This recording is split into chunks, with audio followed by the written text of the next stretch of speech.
Channel. வாங்க ஸ்டோரிக்குள்ளே போகலாம். ஒரு அழகான கிராமத்தில் சிட்டுக்குருவியும் அதோட குழந்தைகளோட வாழ்ந்துட்டு வந்துச்சு.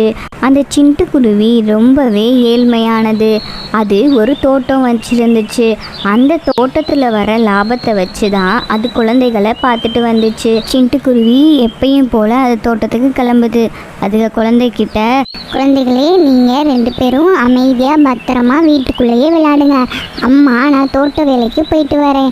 அங்கே போனால் தான் அந்த பழங்களை விற்றாதான் நமக்கு டெய்லி சாப்பாடு, நம்ம தேவைகள் எல்லாத்தையும் நம்ம வாங்கிக்க முடியும் அப்படின்னு சொல்லிட்டு அந்த சிட்டுக்குருவி அது தோட்டத்துக்கு போகுது.